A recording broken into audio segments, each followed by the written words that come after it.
ನಾವು ಇಲ್ಲಿ ಮೈಲೂರ್ದಾಗೆ ಇರ್ತೀವಿ. ಹಜಾಣಿ ಪಾರ್ಕ್ ಬಂದಿಲ್ಲಿ ನಮ್ಮ ಮಗಳು ಫೋನ್ ಮಾಡಿ ಹೇಳಿದ್ರು ಹೋಗಮ್ಮ ಅಂದ್ರೆ ಎಂತ ದೊಡ್ಡ ಪಾಸ್ಟರ್ಗೆ ಹೋಗಿದೆ, ಕಡಿಮೆ ಆಗಿಲ್ಲ, ಇಲ್ಲೇನು ಹೋಗ್ಲಿ ಅಂತಂದು ನಾ 2-3 ಸಲ ಫೋನ್ ಮಾಡಿದ್ರು ಬರ್ತೇವೆ ಅನ್ಕೊಂತಿದ್ದೆ. ಲಾಸ್ಟಿಗೆ ಹೋಗಲ್ಲಂತ ಬಂದ್ರ ಪ್ರೇಯರ್ ಮಾಡಿಸ್ಕೊಂಡು ಎಣ್ಣೆ ನೀರು ಒಯ್ದಿದೆ. ಆರಾಮಾಗಿರೋ ದೇವ್ರ ಸಿಗ್ತಾರಿದ್ರು.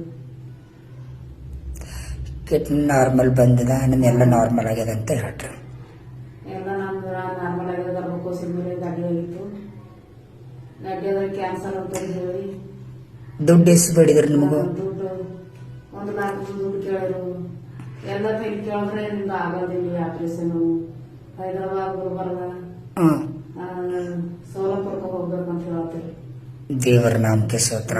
ನೀವು ಎಲ್ಲಿಗೆ ಹೋಗ್ಬೇಕಂದಿದಿರೋ ದೇವರು ನಿಮ್ಮನ್ನು ನನ್ನ ಸ್ಥಳಕ್ಕೆ ಬಂದು ನಿಮ್ಮನ್ನು ಅದ್ಭುತ ಕಾರ್ಯಗಳು ಮಾಡಿದ್ದಾರೆ. ನಿಮ್ಮನ್ನು ಎಷ್ಟು 1 ಲಾಖ ಕೇಳಿದಿರಲ್ಲ, ದೇವರು ನಿಮ್ಮನ್ನು 1 ಲಾಖ ಇಲ್ಲ, 10 ರೂಪಾಯಿ ಎಣ್ಣೆದಲ್ಲಿ 10 ರೂಪಾಯಿ ಬಾಟಲಲ್ಲಿ ದೇವರು ನಿಮ್ಮನ್ನು ವಾಸ ಮಾಡಿದನಲ್ಲ.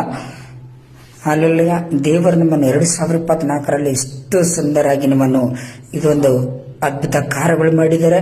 ನಿಮ್ಮನ್ನು ಕುಟುಂಬನ ಆಶ್ರಮ ಮಾಡಿ ಮತ್ತೆ ಸಾಕ್ಷಿಗಳಿಗೋಸ್ಕರ ದೇವರು ನಿಮ್ಮನ್ನು ಇನ್ನೂ ಉನ್ನತನಾಗಿ ಹೆಚ್ಚಿಸಲಂತ ನಾನು ಒಪ್ಪಿಸಿಕೊಡ್ತಾ ಇದ್ದೇನೆ. ಮತ್ತೆ ನಿಮಗೆ ಇನ್ನೂ ಏನು ಪ್ರಾಬ್ಲಮ್ ಇಲ್ಲಲ್ಲ? ಏನ್ ಪ್ರಾಬ್ಲಮ್ ಅದನ್ನ ಗರ್ಭಕೋಶಕ್ಕೋಸ್ಕರ ದೇವರು ನಿಮ್ಮನ್ನೆಲ್ಲ ನಾರ್ಮಲ್ ಮಾಡಿ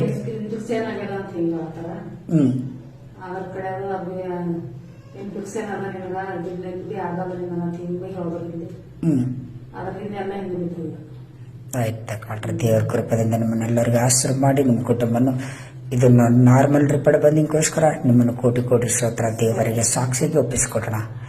ಆಮೇಲೆ